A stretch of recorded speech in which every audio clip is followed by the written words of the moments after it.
Buenos días, mis hermanos. En este tiempo vamos a seguir con nuestro estudio de la teología bíblica. Estamos empezando formalmente teología bíblica 2, pero vamos a seguir con donde quedamos en la teología bíblica 1 y vamos a tener un tiempo de práctico estudiando algunos de los poemas de los profetas del Antiguo Testamento. Hemos visto en otro práctico anterior los poemas del Pentateuco y cómo tienen muchos temas importantes de como Dios, como un guerrero, quien salva a su pueblo de sus enemigos, esa promesa de un rey que va a venir y salvar a su pueblo, um, va a liderar un nuevo éxodo. Y hay muchos temas así muy importantes para la teología bíblica en esos poemas que se conectan todo el Pentateuco. Pero es muy interesante ver cómo los poemas del resto de la Biblia también siguen uniendo y siguen contribuyendo a esos mismos temas. Y podemos destacar algunos poemas interesantes y muy importantes que son Jueces 5, 1 Samuel 2, 1 a 10, 2 Samuel 7, 2 Samuel 22 a 23, 7, Jonás 2 y Habacuc 3. Y hay varios otros entre los profetas mayores o los profetas que escriban, que no vamos a estudiar ahora, pero vamos a ver como las canciones del siervo sufriente creo que es el próximo práctico.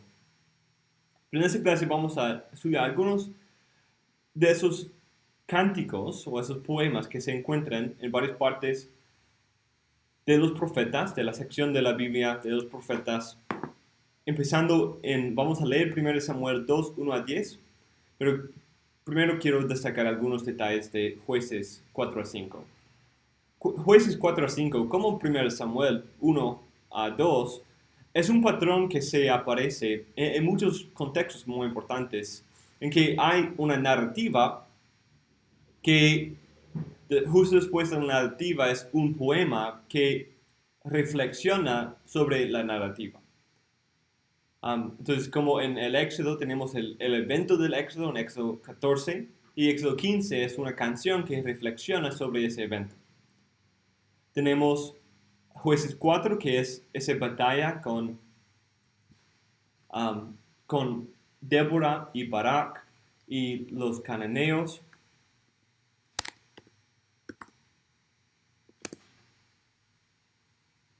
Y como ellos luchan contra los reyes de los cananeos y ganan una victoria para Israel y salvan al pueblo de Israel. Y capítulo 5 es el cántico que cuenta la misma historia, pero en una manera teológica y poética. 1 Samuel 1 se trata de ese problema con Aná y como ella no puede tener hijos y tiene esa lucha con su co-esposa, no sé exactamente la palabra que debe usar, pero la otra esposa de su esposo. Y cuando recibe el hijo, da un cántico en 1 Samuel 2 que reflexiona teológicamente sobre el significado de los eventos. En capítulo 5 de Jueces tenemos un pasaje que, de hecho, es uno de los pasajes más antiguos en cuanto a su lenguaje de la Biblia, y refleja un lenguaje muy primitivo. Muchas veces así es la poesía. Y hay algunas cosas muy importantes aquí en esta canción. Mucho de eso es simplemente hablar de la historia y como qué contribuyeron o no contribuyeron las varias tribus de Israel. Pero hay algunos textos que llaman la atención. Por ejemplo, en todo eso se presenta a Dios mismo como un guerrero quien lucha por su pueblo. En versículo 5, los montes, no, perdón, arriba, en 3 a 4, oíd reyes, prestad oído príncipes, yo al Señor cantaré alabanzas al Señor Dios de Israel. Señor, cuando saliste de Seir, cuando marchaste del campo de Edom, La tierra tembló, también cayeron gotas del cielo y las nubes destilaron agua. Los montes se estremecieron ante la presencia del Señor, aquel Sinaí ante la presencia del Señor, Dios de Israel. Entonces, al principio de esta batalla, la canción dice que es el Señor mismo quien viene para luchar para su pueblo. Y Él viene en una manera poderosa, haciendo estremecer a toda la tierra ante su presencia, como en Sinaí, mencionando a Sinaí.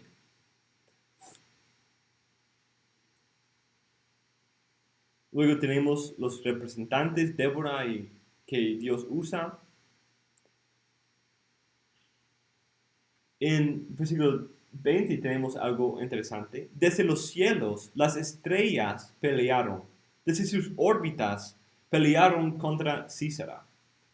Entonces, otra idea de que es Dios quien está luchando para su pueblo. Es Dios el guerrero. Pero aquí es como Él con todo su ejército celestial está luchando para su pueblo.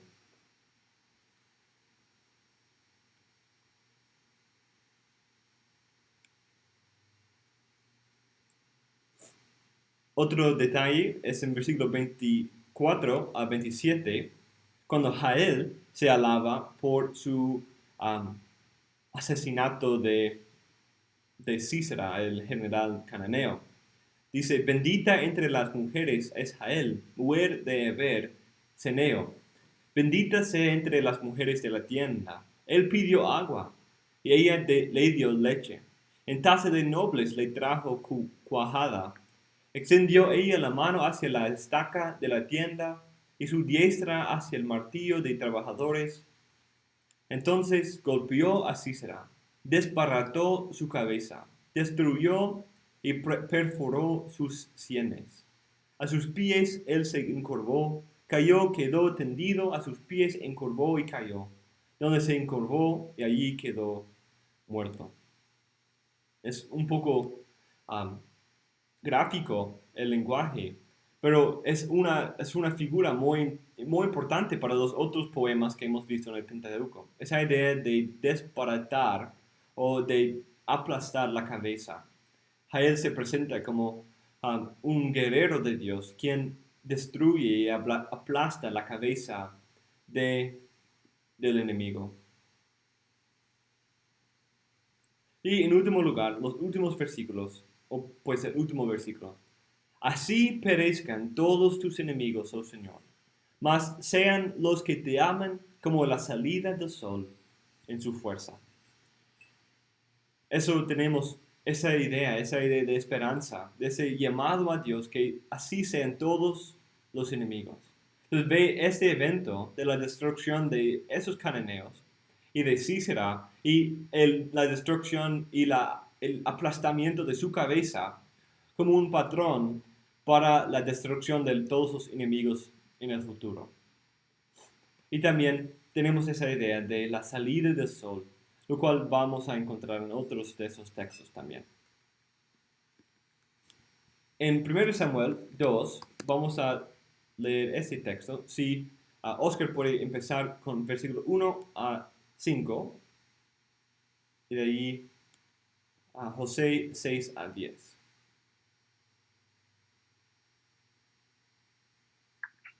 Primera de Samuel 2:1.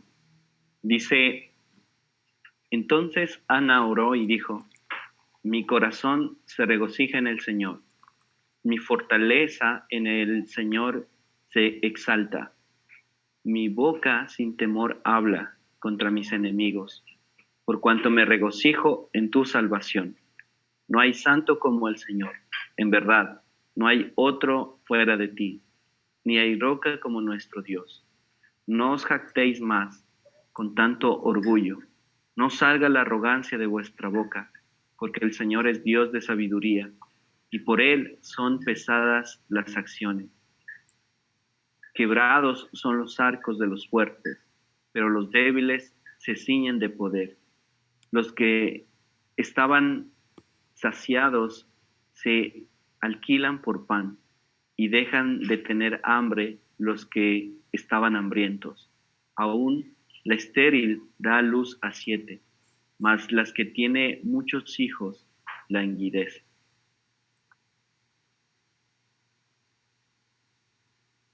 Continúo, mi hermano. Sí, mi hermano.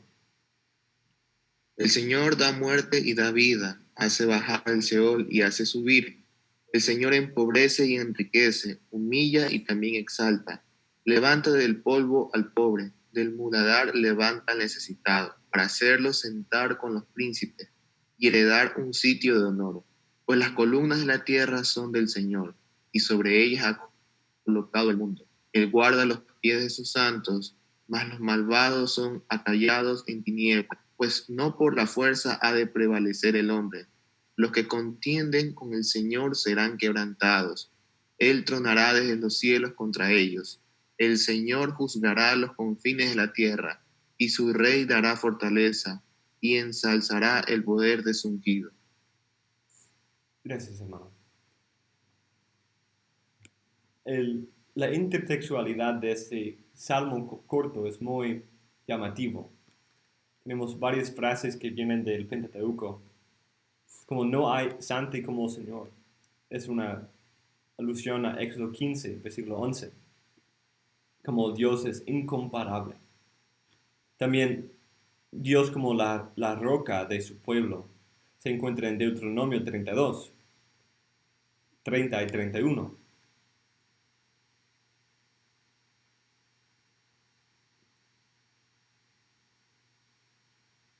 También la idea de el Señor quien da muerte y da vida, hace bajar al Seol y hace subir, también se encuentra en Deuteronomio 32, versículo 39.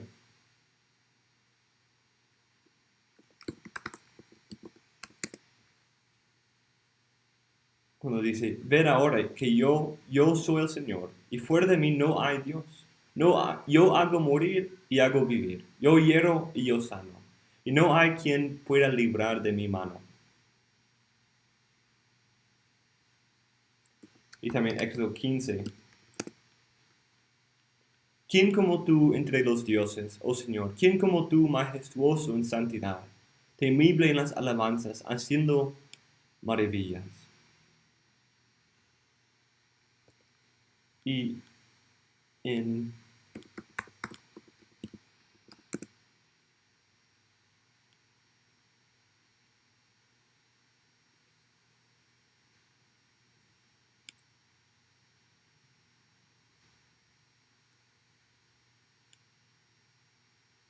esa idea de Dios como la roca de Israel.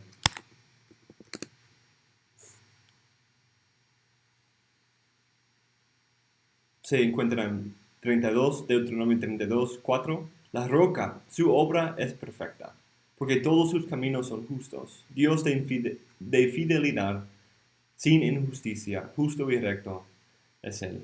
Y en versículo 30.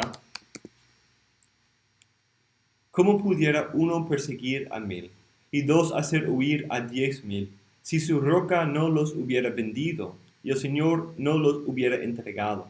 En verdad su roca no es como nuestra roca, aún nuestros mismos enemigos así lo juzgan. Entonces esa idea de la roca, que Dios es la roca quien lucha por su pueblo, quien salva a su pueblo, es una fortaleza para su pueblo. Y también una roca incomparable. No hay otro como Él, quien salva a su pueblo como Él. Incluso los enemigos lo reconocen. ¿Qué Hermano, otros? Sí, mi hermano. hermano, en estos cánticos se desarrolla, digamos que más la idea del poderoso Dios que tenemos, ¿sí o no?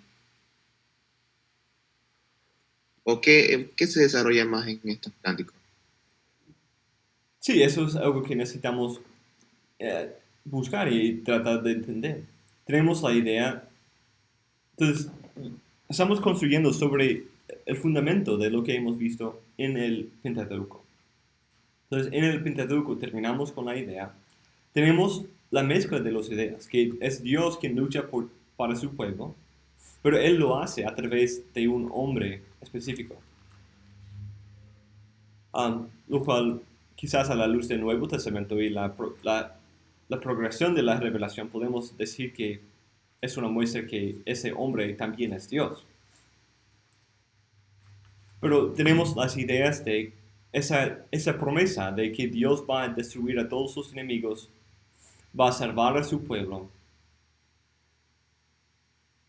Y cuando llegamos a los salmos de los profetas, vemos los mismos detalles. En Jueces 5 relata un ejemplo, un tipo de la destrucción de los enemigos, con mucho lenguaje del mismo de Éxodo 15 y otros textos que aparecen otros también. Y habla de cómo Dios va a hacer eso en el futuro. Y los autores de la canción, Débora, ellos quieren que todos los enemigos de Dios sean destruidos como estos. Entonces, esa es la esperanza, que lo que Dios ha hecho aquí va a seguir haciendo hasta cumplirlo con todos sus enemigos.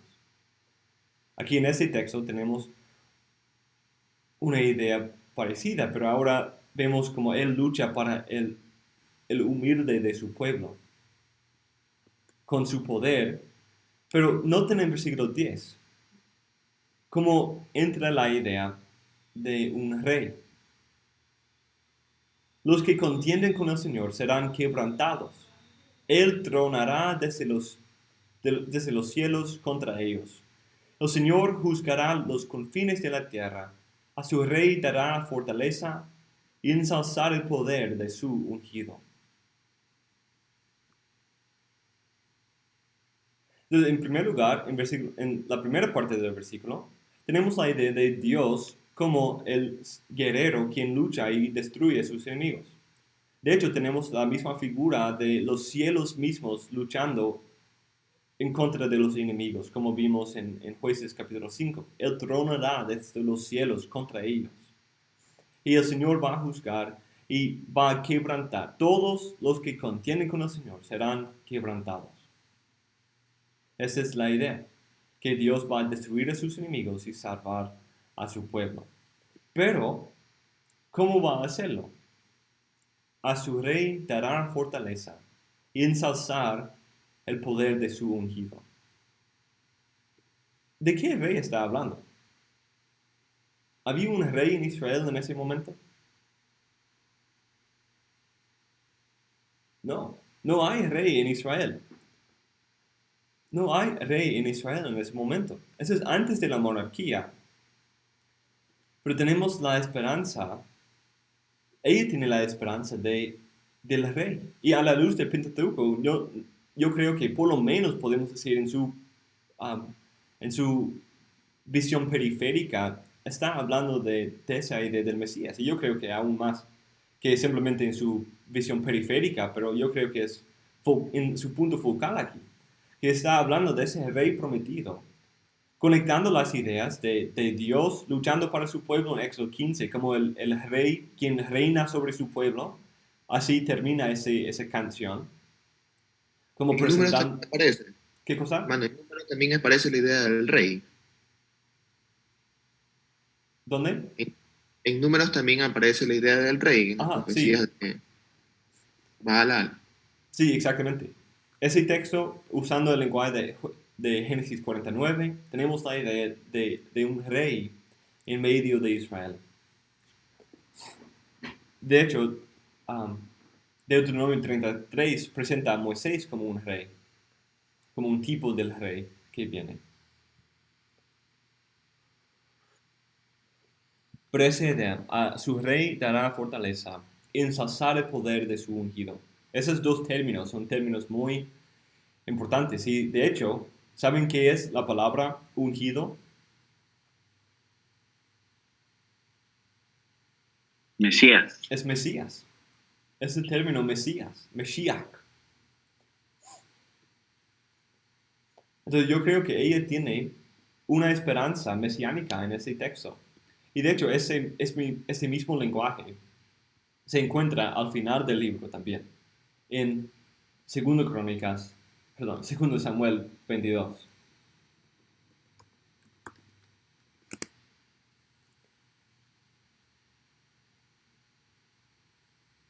Podemos leer algunos textos aquí. Si Denis pudiera leer.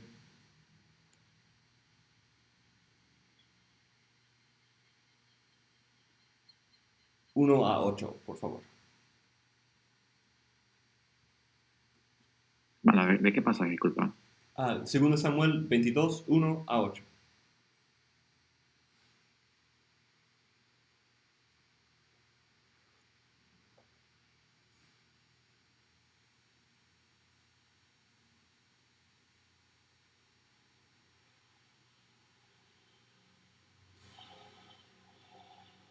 Listo, hermano.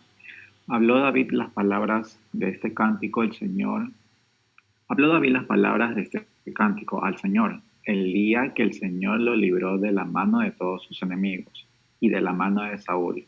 Y dijo, el Señor es mi roca, mi baluarte y mi libertador, mi Dios, mi roca en quien me refugio, mi escudo y el cuerno de mi salvación, mi altura inexpugnable y mi refugio. Salvador mío, tú me salvas de la violencia. Invoco al Señor, que es digno de ser alabado, y soy salvo de mis enemigos. Las ondas de la muerte me cercaron, los torrentes de iniquidad me atemorizaron. Los lazos del Seol me rodearon, las redes de la muerte surgieron ante mí. En mi angustia invoqué al Señor, sí, clamé a mi Dios, desde su templo oyó mi voz, y mi clamor llegó a sus oídos. Entonces la tierra se estremeció y tembló, los cimientos de los cielos temblaron y fueron sacudidos, porque Él se indignó. Entonces, en ese pasaje vemos muchos de los mismas ideas que hemos visto. Como Dios, como el guerrero, quien lucha para su pueblo, salva a su pueblo de sus enemigos. Él es la salvación. Esa idea del cuerno también viene de 1 Samuel.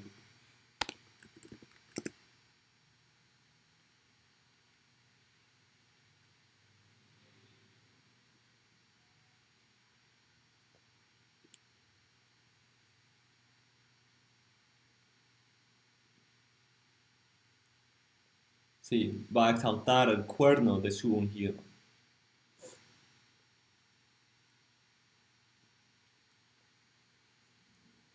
Tenemos a Dios en un tipo de teofonía, como en Jueces, como en Éxodo. Dios en una teofonía como un guerrero quien lucha para su pueblo, quien trae también a los cielos y los ejércitos del cielo para luchar con él en contra de los enemigos de su pueblo. ¿Y a qué suena el lenguaje de 5 a 7? Las ondas de la muerte, los lazos del Seol, las redes de la muerte. En mi angustia invoqué al Señor, sí clamé a mi Dios, desde su templo oyó mi voz. Todo eso, toda esa idea aparece en otro texto que leímos también.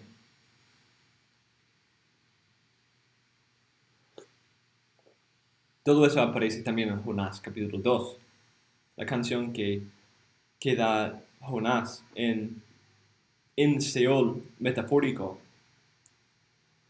como David también estaba en un Seol metafórico, y él está cerca de la muerte, casi en la muerte, pero Dios lo resucita en una manera tipológica, resucita a David de su muerte. ¿Y de dónde más tenemos la idea de Dios quien resucita a los muertos y salva de la muerte? En el anterior también, Ana, en Sí. 1 Samuel, mencionaba también esa palabra. Sí, porque Dios es capaz de, Él hace morir y Él da vida a su pueblo.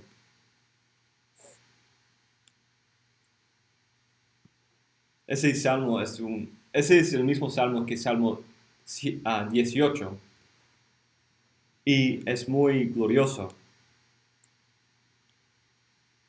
Pues ¿quién es Dios fuera del Señor? ¿Y quién es roca sino solo nuestro Dios? Versículo 32. Esa idea de Éxodo 15 y Deuteronomio 32.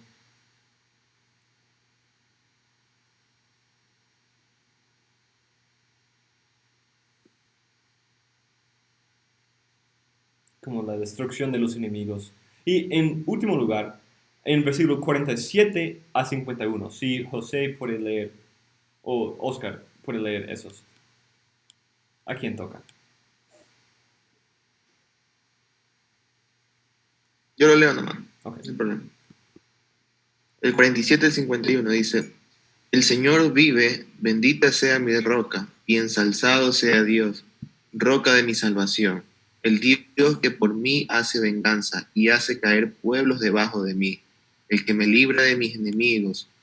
Tú me exaltas sobre los que se levantan contra mí, me rescatas del hombre violento. Por tanto, te alabaré, oh Señor, entre las naciones, y cantaré alabanzas a tu nombre. Él es torre de salvación a su rey, y muestra misericordia a su ungido, a David y a su descendencia para siempre. Entonces ese texto tiene dos puntos muy importantes. Tiene la idea de Dios fortaleciendo a su rey, mostrando misericordia a su ungido, como vimos en 1 Samuel 2. Pero también entra la idea de que ese rey es también el hijo de David. Y eso viene de 2 Samuel capítulo 7, que saltamos. Pero en 2 Samuel 7 es un tratado pactual que es como central en el libro de Samuel. Y como lo hemos visto, lo hemos estudiado, de hecho vamos a leerlo en la próxima clase. Pero presenta la idea de muchos de los mismos temas que hemos visto en otros pasajes. De hecho, leamos el texto, porque es tan glorioso.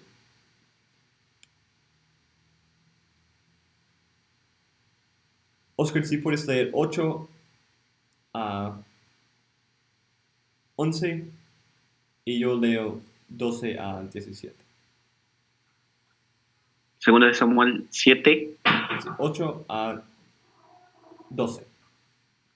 Okay. Dice, ahora pues, así dirás a mi siervo David. Así dice el Señor de los ejércitos. Yo te tomé del pastizal, de seguir las ovejas, para que fueras príncipe sobre mi pueblo Israel. Y he estado contigo por donde quiera que has ido, y he exterminado a todos tus enemigos de delante de ti. Y haré de ti un gran nombre, como el nombre de los grandes que hay en la tierra. Asignaré también un lugar para mi pueblo Israel, y lo plantaré allí a fin de que habite en su propio lugar, y no sea perturbado de nuevo, ni les aflijan más los malvados como antes. Y como desde el día en que ordené que hubiera jueces sobre mi pueblo Israel, te daré reposo de todos tus enemigos, y el Señor también te hace saber que el Señor te edificará una casa.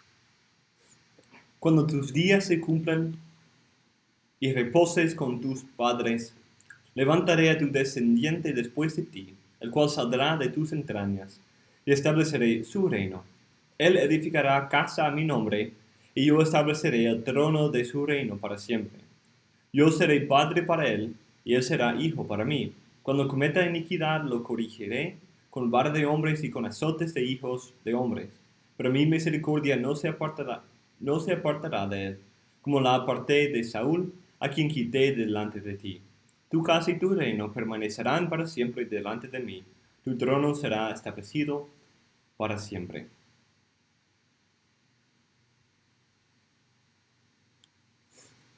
En este texto tenemos la mezcla de muchos de los temas. Mando una consulta. Sí, mi hermano. En ese versículo donde dice, versículo 14, yo seré padre para él y él será hijo para mí. Cuando comete iniquidad lo corregiré con vara de hombres y con azote de hijos de hombres. Podríamos decir que es una alusión a Cristo. Aunque él no cometió pecado, obviamente cargó el pecado de su pueblo y fue azotado. Podríamos pensar de esa manera. Sí, yo creo que sí. Creo que Dice azotes de hombres, casi es parecido a lo que literalmente ocurrió con Cristo. Fue azotado por... azotes de hijos de hombres. Sí.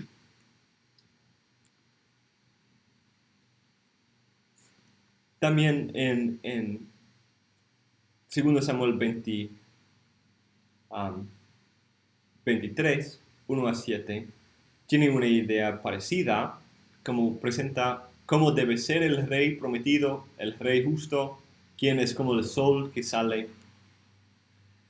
Y también describe, aunque sus descendientes no son así. Aunque sus descendientes no son así, Dios va a hacer florecer su pacto. Entonces, en un sentido puede hablar de como los hijos, porque eso no solamente habla de un hijo, pero también habla de una dinastía de David, que culmina en un rey eterno. Entonces, aunque sus hijos van a cometer pecado y van a ser juzgados, pero ellos no van a tener el reino quitado de ellos como Saúl. Pero la casa y el reino de David van a permanecer para siempre. Y eso inicia en una sucesión de reyes. Y cuando llegamos al final de Segunda Reyes, y encontramos que todavía se preserva un rey de David en Babilonia, llama la atención que Dios ha sido fiel a esa promesa. El pueblo, la dinastía, el linaje de David no se perdió. Aunque fueron juzgados y el pueblo de Israel fue expulsado de la tierra, Dios se acuerda de su promesa a David y Él lo va a cumplir y Él va a sentar a ese descendiente de David sobre su trono. Pero en este texto tenemos como una mezcla de todos los temas anteriores. Tenemos referencias al pacto con Abraham, como esa idea de cómo Dios va a hacer su nombre, darle un nombre grande. Haré de ti un gran nombre como el nombre de los grandes que hay en la tierra. Es algo muy parecido a lo que Dios dijo a Abraham, que iba a darle un gran nombre. Va a destruir a todos sus enemigos.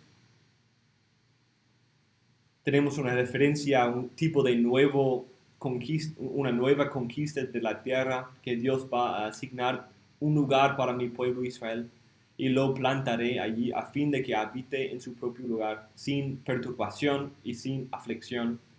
Porque aunque el pueblo de Israel entró a la tierra, no entraron sin perturbación y sin aflicción, que sigue incluso hasta el día de David.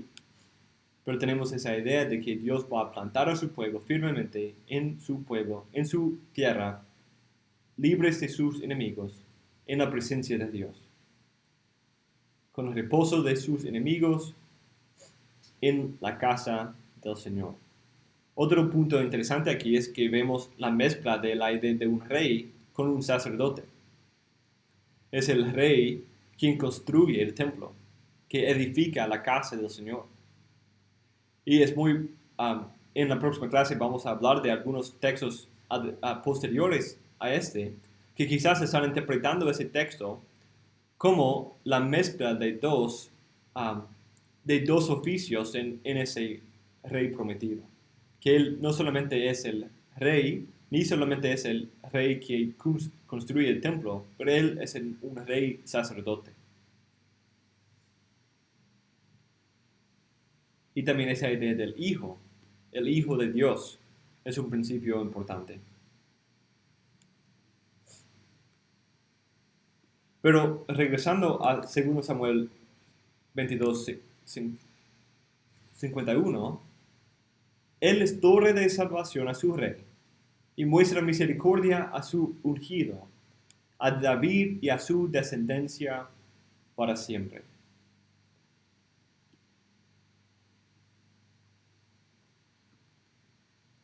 Y misericordia, aquí quizás no sea la mejor traducción, porque es la palabra chesed, que es la palabra de esa lealtad pactual de Dios. Su amor pactual.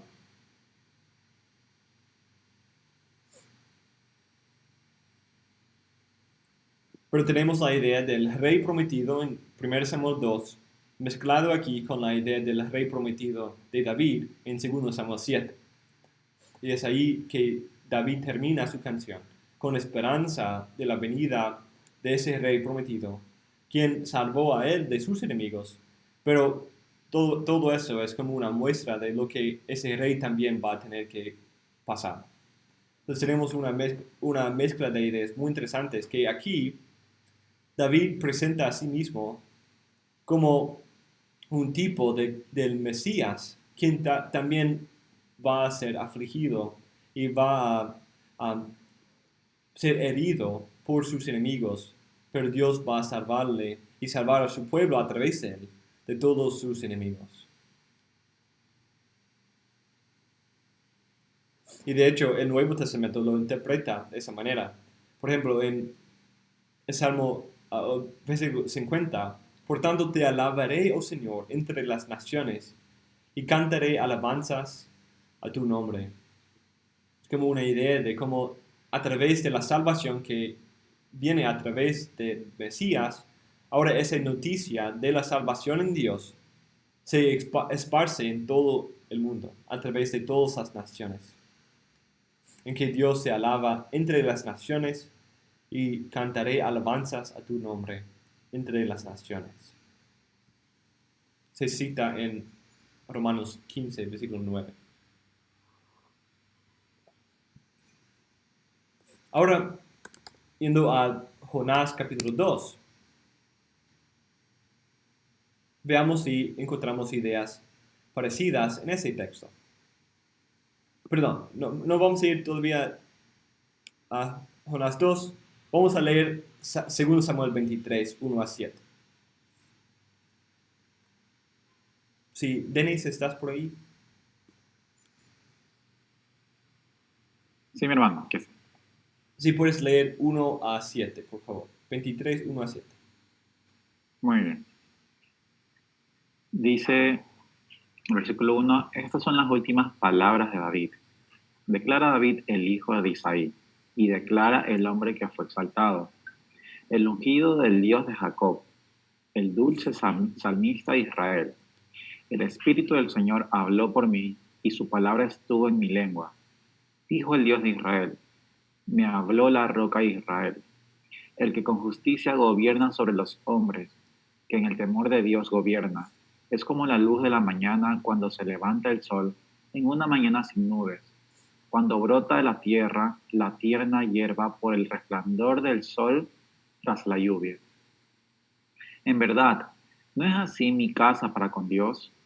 Pues Él ha hecho conmigo un pacto eterno, ordenado en todo y seguro, porque toda mi salvación y todo mi deseo no los hará ciertamente germinar, mas los indignos, todos ellos serán arrojados como espinos, porque no pueden ser tomados con la mano. Y el hombre que los toque ha de estar armado con hierro y con asta de lanza, y por fuego serán consumidos completamente en su lugar.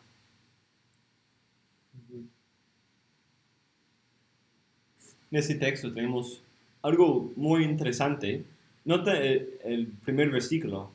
Esas son las últimas palabras de David. Y de ahí habla como si es todavía como el narrador hablando. Esas son las últimas palabras de David. Declara David, el hijo de Isaí, y declara el hombre que fue exaltado, el ungido del Dios de Jacob, el dulce salmista de Israel. Es interesante que los 4 renglones que tenemos aquí, declara David, el hijo de Isaí, parece ser una referencia a David. Y declara el hombre que fue exaltado, el ungido del Dios de Jacob, el dulce salmista de Israel. Entonces, todo eso podemos notar en la vida de David, como él era el dulce salmista de Israel. Él era tomado de las ovejas para ser rey, como en 1 Samuel 2. Él toma a los humildes y los exalta, los pobres y los exalta para ser reyes sobre su pueblo. Y David era también así. Él fue ungido. Y al mismo tiempo tenemos la mezcla en el texto justo anterior de esas ideas en una manera mesiánica. Tenemos muestra misericordia a su ungido, a David y a su descendencia para siempre. Entonces, es como la idea, es una idea mesiánica, que o es David hablando del Mesías, o quizás es David hablando de él, pero entendiendo que Dios, al darle ese pacto y la promesa de su Hijo, y de hecho a través de sus propios sufrimientos, su propia vida establece un patrón, un tipo para la vida del Mesías. Y eso es algo que notamos, que David es el gran hijo de David, y de esa manera él, como en una manera, recapitula la vida de David, siendo humilde y exaltado, teniendo que sufrir y luchar contra los enemigos, siendo llevado casi a la muerte, o en el caso de Cristo, literalmente a la muerte, para poder conquistar a sus enemigos a través de la fidelidad pactual de Dios.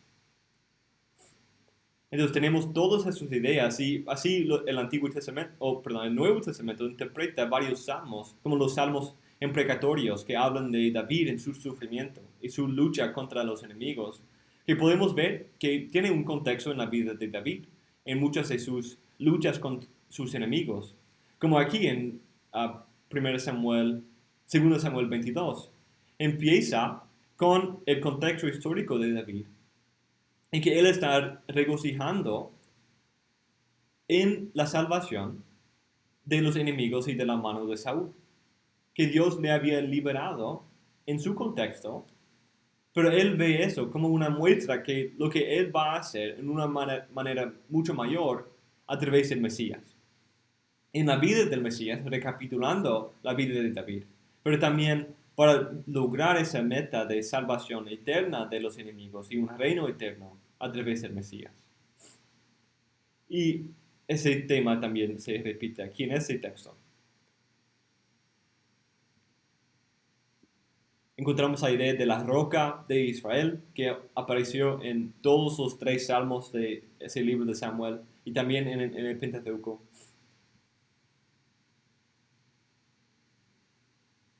Y en versículo 3b a 4 tenemos como una descripción de lo que debe ser ese rey prometido. El que con justicia gobierna sobre los hombres, que en el temor de Dios gobierna. Es como la luz de la mañana cuando se levanta el sol. Esa es una descripción muy parecida como describe los amigos de Jehová en Jueces capítulo 5. Cuando habla de que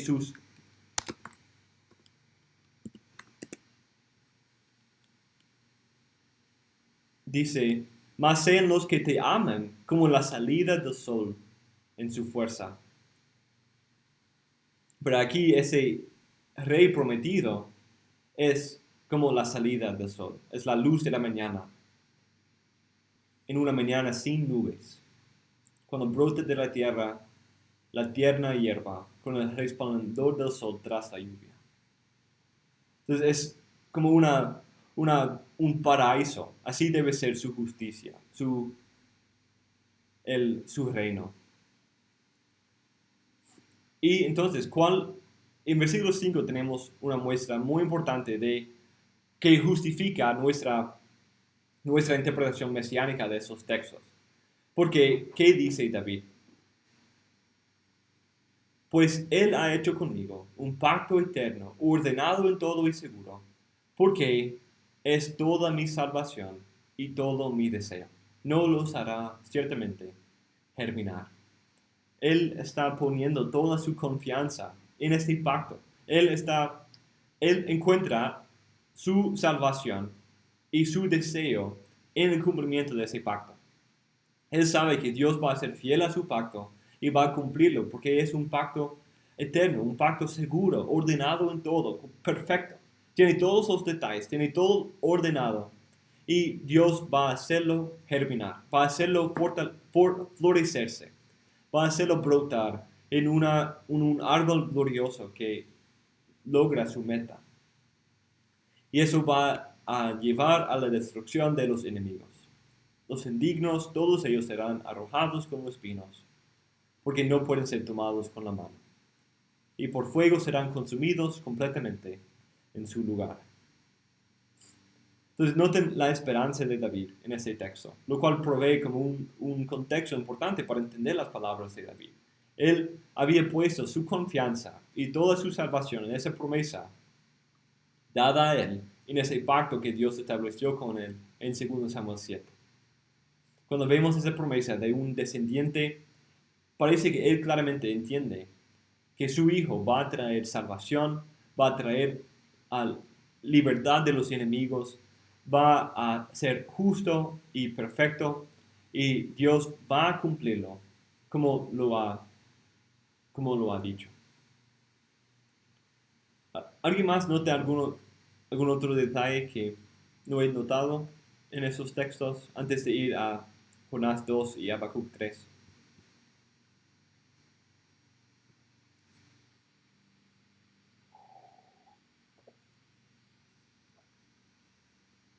Ok, en Jonás 2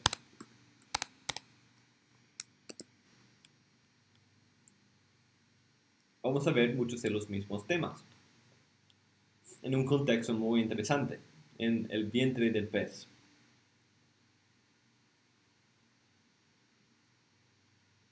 Si alguien puede leer versículo 1 a 5, ¿a quién toca la lectura?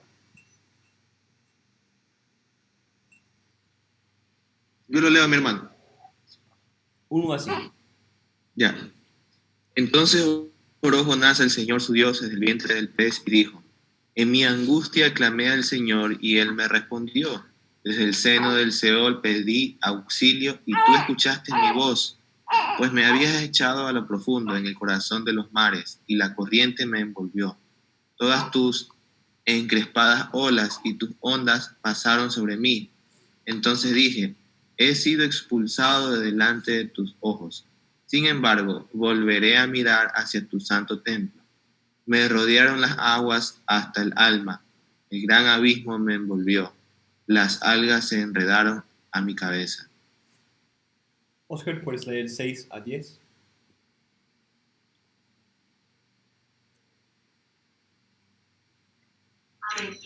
Dice, descendí hasta las raíces de los montes. La tierra con sus cerrojos me ponía cerco para siempre.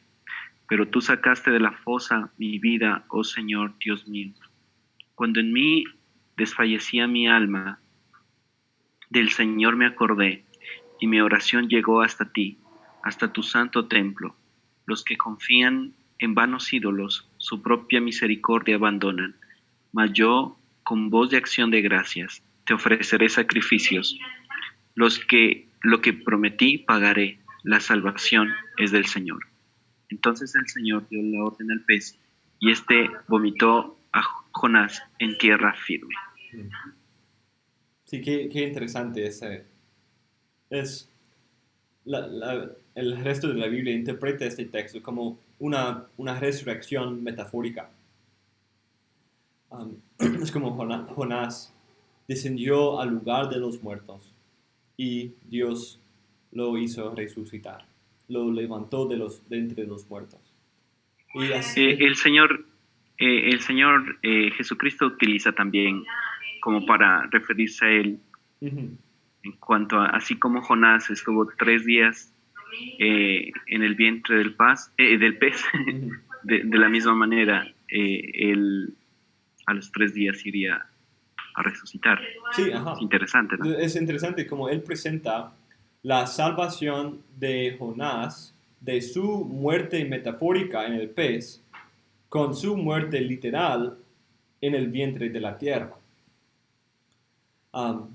Y de hecho es muy interesante notar la conexión entre este texto y 2 Samuel 22, porque como notamos usa las mismas figuras y es en ese texto David en su lucha contra sus enemigos también en una manera metafórica y en su propia mente como un tipo de Cristo descendió a la muerte para que Dios lo pudiera resucitar y levantar para poder reinar sobre todos sus enemigos. Eso es lo que pasa. Y de hecho, hay otra idea aquí también, la idea de cómo Dios responde la oración desde su templo. Eso también se notó en 2 Samuel 22, que él oró, se acordó del Señor y su oración llegó hasta el templo de Dios y la respuesta salió del templo. Tenemos también la idea de cómo Dios no es como otros dioses, los que confían en vanos ídolos, su propia misericordia abandonan. No hay un Dios que salva como el Señor. ¿Por qué? Porque la salvación es del Señor. Pero es interesante que quizás una justificación interpretativa de eso sería aquí en ese mismo contexto. Hay la idea de una resurrección, la idea de haber descendido a la muerte y presentar eso como la salvación que viene del Señor.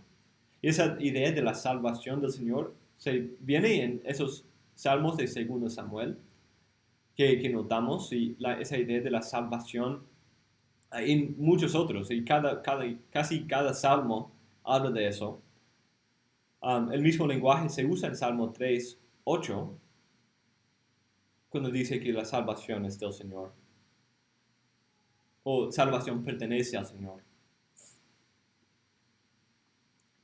Pero note, algo que me llamó mucho la atención es como 2 Samuel 22 está usando a David en su victoria temporal sobre sus enemigos y su reino temporal como un tipo del reino eterno y la victoria perfecta sobre los enemigos del Mesías. Como él tiene que sufrir y luchar con sus enemigos, y de hecho llega hasta Seol. Y es de allí que Dios lo salva y lo resucita, y Dios lo saca de Seol. Como en 1 Samuel 2:6. El Señor mata y el Señor da vida. El Señor trae hasta Seol y resucita y levanta. Entonces, como 2 Samuel 22 usa a David y su vida como un tipo de Cristo, como una muestra de lo que el Mesías también iba a tener que sufrir.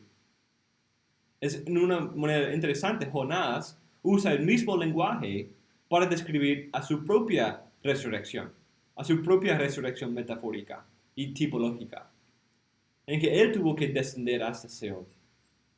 Y es de allí que Dios lo hizo descender a Seol y lo levantó también.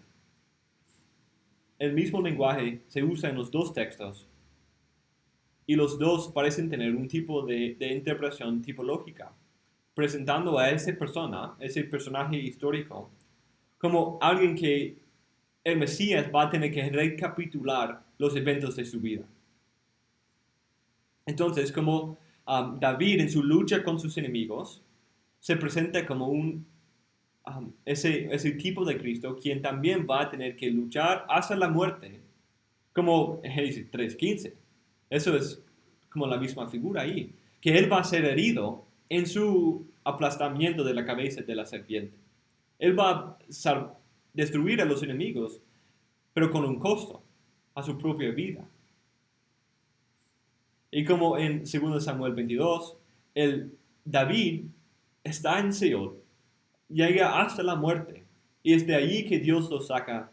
Aquí también Jonás desciende hasta la muerte, hasta Seol, y es de allí que Dios lo saca de ahí en su salvación.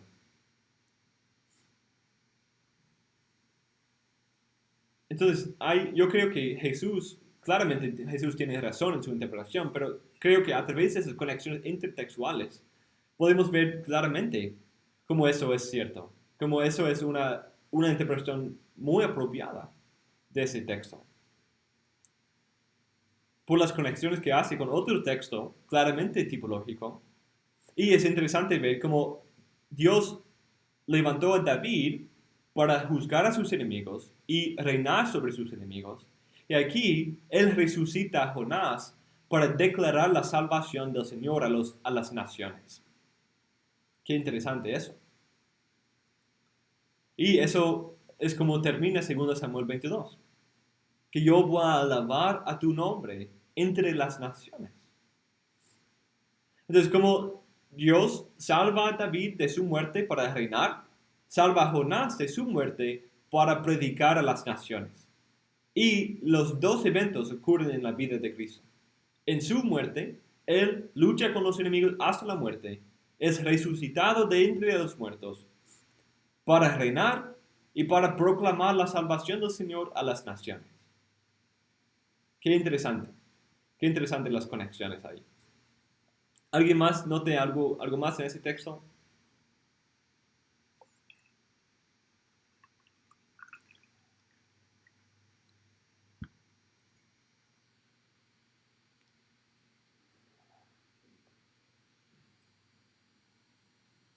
Ok, vamos rápidamente a Habacuc 3.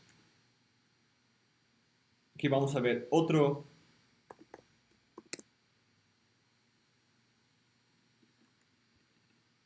teofanía.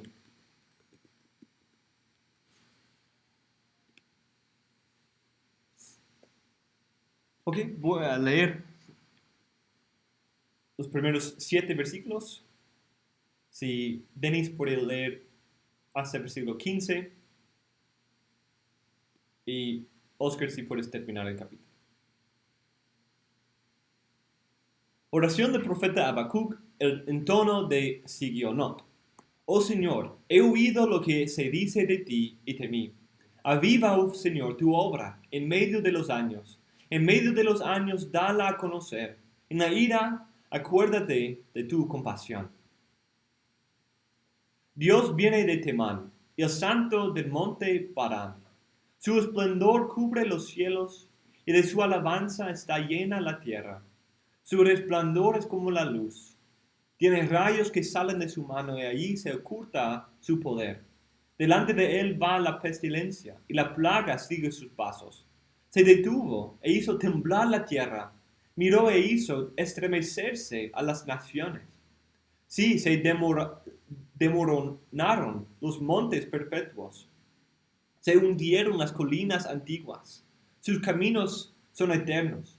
Bajo aflicción vi las tiendas de Cusán, temblaban las tiendas de la tierra de Madián. Y Denis, 8 a 15. Listo, hermano. Te indignaste, Señor, contra los ríos. Contra los ríos fue tu ira, contra el mar tu furor, cuando montaste en tus caballos, en tus carros de victoria. Tu arco fue desnudado por completo, las varas de castigo fueron juradas. Con ríos hendiste la tierra, te vieron los montes y temblaron. El diluvio de aguas pasó. Dio el abismo su voz, levantó en alto sus manos. El sol y la luna se detuvieron en su sitio. A la luz de tus saetas se fueron. Al resplandor de tu lanza fulgurante, con indignación marchaste por la tierra. Con ira hollaste las naciones. Saliste para salvar a tu pueblo, para salvar a tu ungido. Destrozaste la cabeza de la casa del impío, descubriéndolo de arriba a abajo. Traspasaste con sus propios dardos la cabeza de sus guerreros, que irrumpieron para dispersarnos. Su regocijo fue como el de los que devoran en secreto a los oprimidos. Marchaste por el mar con tus caballos en el oleaje de las inmensas aguas. Y Oscar, el resto del capítulo. Oí y se estremecieron mis entrañas, a tu voz temblaron mis labios. Entra podredumbre en mis huesos, y tiemblo donde estoy. Tranquilo, espero el día de la angustia, al pueblo que se levantará para invadirnos. Aunque la higuera no eche brotes, ni haya fruto en las viñas, aunque falte el producto del olivo, y los campos no produzcan alimento, aunque falten las ovejas del aprisco, y no haya vacas en los establos, con todo yo me alegraré en el Señor, me regocijaré en el Dios de mi salvación. El Señor Dios es mi fortaleza. Él ha hecho mis pies como los de las ciervas, y por tus alturas me hace caminar. para el director del coro con mis instrumentos de cuerda.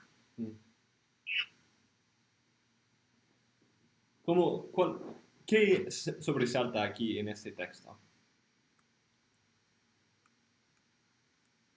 ¿Qué de los temas que hemos mencionado nosotros aparece aquí?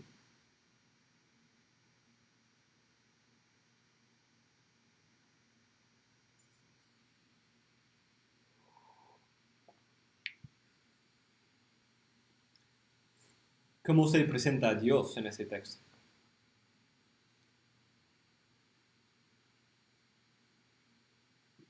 Como un juez. Sí, como un juez, como ese guerrero quien lucha contra los enemigos. Casi todo ese lenguaje tiene algún paralelo con el lenguaje de los otros canciones que hemos visto. Mucho de eso es muy parecido a 2 Samuel 22. Mucho del mismo lenguaje. La idea de Dios saliendo en Parán. También creo que apareció en Jueces 5. Sí, Dios viene de Temán, el santo del monte Parán. Su esplendor cubre los cielos, y de su alabanza está llena la tierra.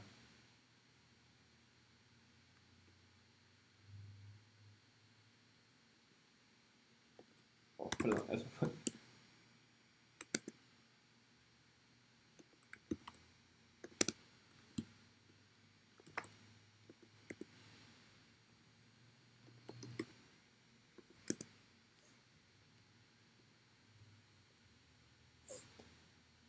Y entonces tenemos a Dios como el guerrero, quien hace estremecer a todo el mundo, quien viene. ¿Y por qué viene? Viene en indignación e ira sobre los enemigos, pero viene en salvación para el pueblo. Su venida significa dos cosas: juicio y salvación.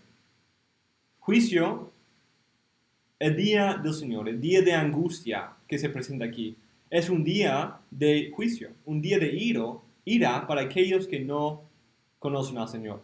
Pero es un día de salvación para su pueblo. Noten el versículo 13.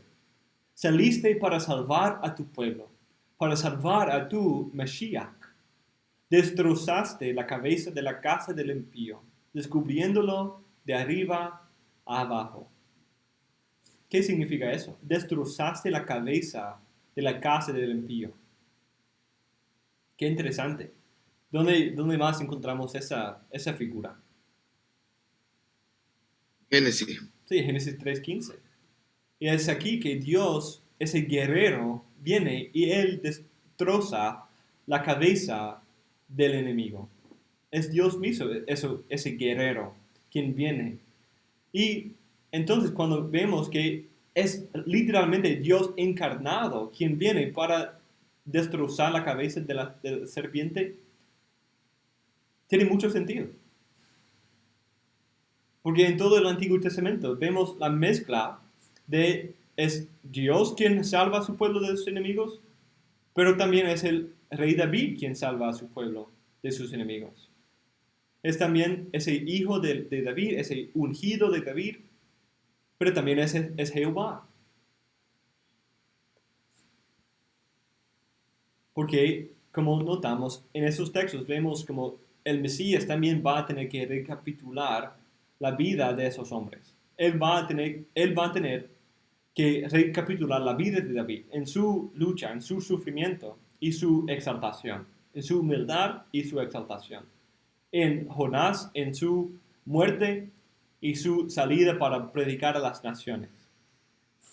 Y aquí también va a tener que luchar con los enemigos, ser atado, ser humillado, pero Dios lo va a exaltar para destrozar y para hollar en las cabezas de los enemigos. Noten la esperanza con que empieza ese salmo. Aviva, oh Señor, tu obra en medio de los años. Perdón, en la primera parte. He oído lo que se dice de ti y temí.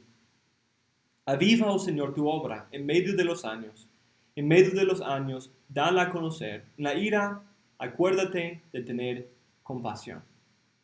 Ese es como presenta el tema clave para eso. En primer lugar, todo eso tiene su base en la revelación anterior. He oído lo que se dice de ti.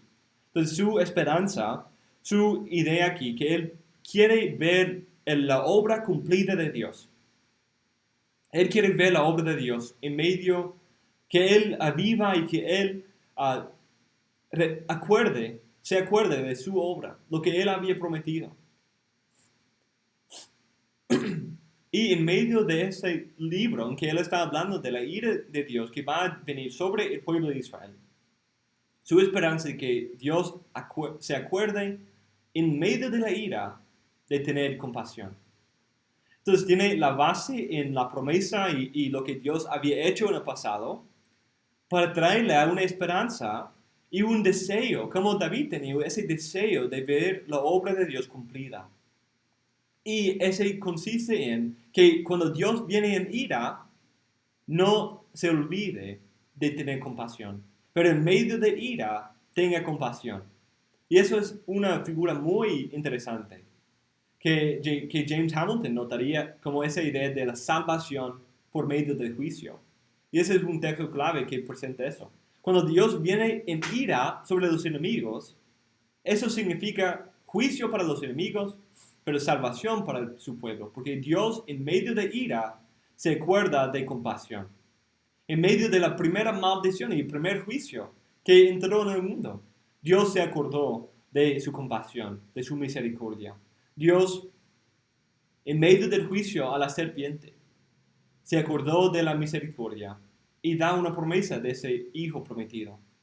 Aquí, en medio del juicio de los enemigos, Él se acuerda de su promesa y de su pueblo y salva a su pueblo, y tenemos la misma figura de esa misma promesa en Génesis 3:15. Es como el mismo contexto.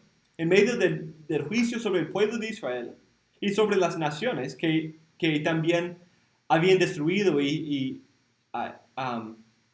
encarcelado y capturado a los israelitas, Dios viene en ira sobre ellos para salvar a su pueblo.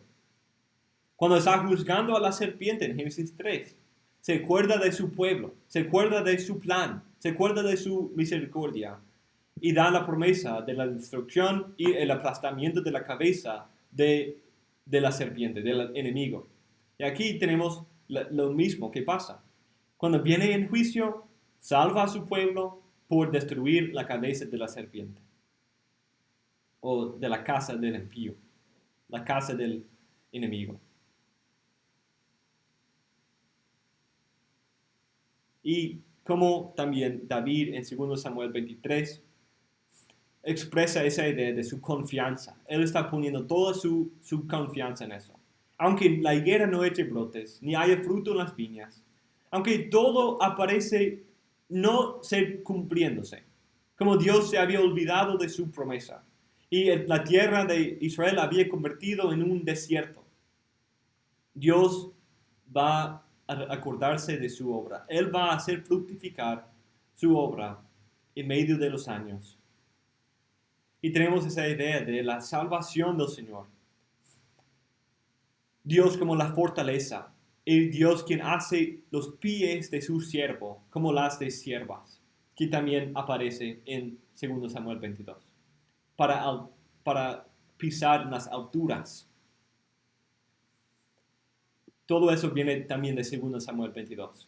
Dios como la fortaleza, Dios como la salvación, alabando, alegrándose en el Señor por su salvación, quien hace su siervo como los pies de siervas para andar en las alturas,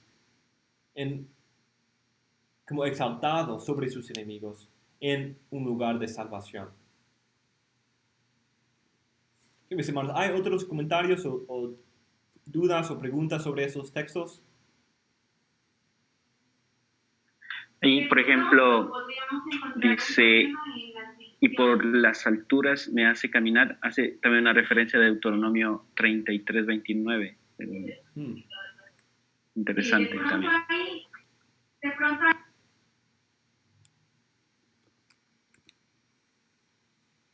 Veamos qué dice.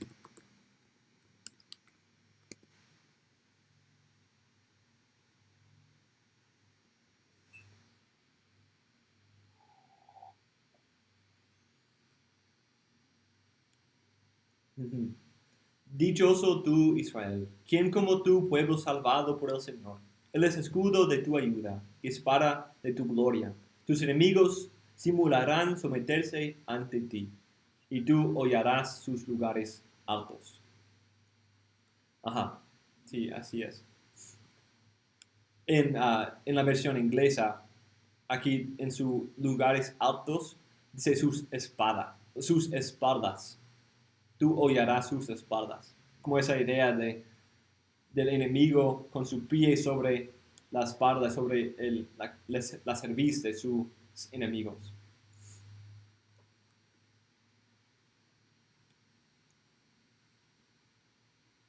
Entonces Dios se ha acordado de su obra, no ha olvidado de la promesa dada a David, pero Él va a enviar a ese hijo prometido para salvar a su pueblo de sus enemigos.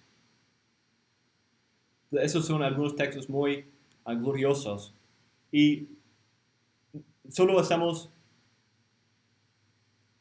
como viendo algunos de los detalles principales, porque podemos hacer muchas más conexiones, como empezamos a hacer. En Jonás también hay muchas conexiones con los otros libros de los profetas menores. Ese tema también aparece en los profetas mayores. Por ejemplo, en Nahum,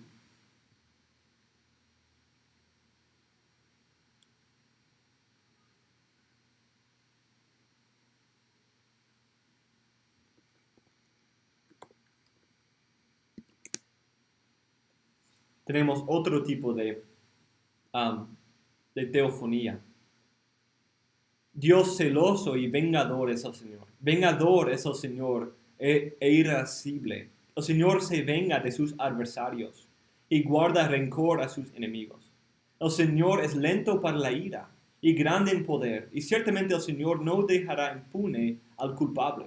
En el torbellino y la tempestad está su camino, y las nubes son el polvo de sus pies. Él reprende al mar y lo hace secar, y todos sus ríos agota, como una idea del Éxodo. Languidecen Basán y el Carmelo, y las flores del Líbano se marchitan. Los montes tiemblan ante él, y los collados se derriten. Sí, en su presencia se levanta la tierra, el mundo y todos los que en él habitan. En presencia de su indignación, ¿quién resistirá? ¿Quién se mantendrá en pie ante el ardor de su ira? Su furor se derrama como fuego, y las rocas se despedacen ante él. Qué glorioso es el Señor, el vengador y el guerrero. Pero ¿qué sigue diciendo? Bueno es el Señor, una fortaleza en el día de la angustia, y conoce a los que en él se refugian. Pero con inundación desbordante pondrá fin a Nínive, y perseguirá a sus enemigos, aún en las tinieblas. Las tinieblas, como segundo Samuel 22 dice, las tinieblas son luz para él. Y él entra al lugar de las tinieblas para destruir a todos los enemigos de su pueblo, haciendo temblar a la tierra. Y esa idea de estremecimiento y temblar la tierra también aparece en Ageo, cuando aparece en un contexto escatológico y mesiánico, que Dios una vez va a hacer estremecer a la tierra, que va a ser como la creación de una nueva tierra, como Hebreos 12 dice, cuando habla de ese estremecimiento, ese último estremecimiento de la tierra, la última vez que Dios viene como el guerrero para luchar contra los enemigos en ira, para salvar a su pueblo, va a ser la vez perfecta en que Él va a cumplir la obra. Él va a realmente destruir a todos sus enemigos, al último enemigo, y establecer a su pueblo en la tierra, sin enemigos, en reposo, en la presencia de Dios, bajo su rey David. Ok, mis hermanos, si no hay más comentarios, podemos cerrar nuestro tiempo de práctico ahí, y gracias por su participación.